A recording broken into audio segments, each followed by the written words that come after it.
Силердин жашооңордогу эң чоң трансформация кандай болгон? Качан болгон? Эмне жөнүндө болгон? Эсиңердеби?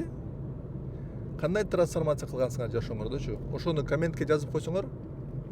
Менин жашоомдо 3 эң чоң трансформация болгон. Өтө чоң. Менин жашоого парадигмам, көз карашым алмашып калган да. Биринчиси болгон 2005-жылы мен Принстон университетке семинарга баргам, экономика боюнчачы. Ошол семинардан түшүндүм. Эмне үчүн кээ мамлекеттер өнүгөт өсөт, а эмне үчүн кээ мамлекеттер стагнация болуп кембагал. Эмне үчүн Гонконг, Сингапур, Эстония абай байып кетти, а эмне үчүн Кыргызстан анча байыбай атат.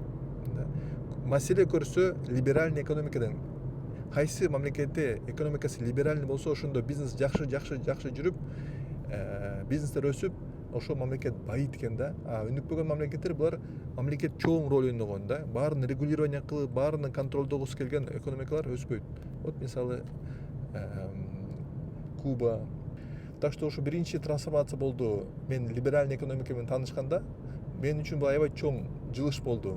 Вау деп түшүндүм, эмне үчүн Кыргызстан өнүкпөйт экен депчи. Ошол үчүн мен 2008-жылы Кыргызстанга барганда мен эркин базар экономика институту ачкам да. Либеральный экономиканы Кыргызстанда жайылткан аябай чоң аракет кылгам. Либертарианство деген сөздү мен ошондо популяризация кылгам аябайчы. Жашоомдо экинчи чоң трансформация болду 2013-жылы IT менен таанышканда. Меники вау дедим, IT да ушундай күчтүүбү, технология деген сонун экен го. Мен мурун эле айтпайт беле деп ошондо программист болуп кеттим. Ошентип карасам азыр уже 13 жылдан бери программист болуп келатам. Үчүнчү трансформация болду менде. Вот ушул жылы. Мен ушул жылы манифестация деген нерсени түшүндүм. Өтө күчтүү нерсе экен. Мен да өкүнөм, мурун муну түшүнбөгөнүмчү. Бирок азыр ошону көргөнүмө, түшүнүп атканыма ыраазымын. Мисалы, либеральный экономика бул экономиканын өсүш технологиясы.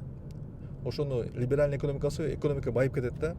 IT болсо компьютердин технологиясы, ошону өздөштүрсөң жакшы жумушка орношо аласың. А манифестация болсо бул менин технологиясы экен да. Ошону жакшы өздөштүрсөк, анда адам жакшы ой жүгүртөт, ийгиликтүү болот, позитивный ойлонот. Так что ошол жашоомдогу 3 негизги трансформация. Силердин комментарияңарды күтөм. Силердин трансформация жөнүндө.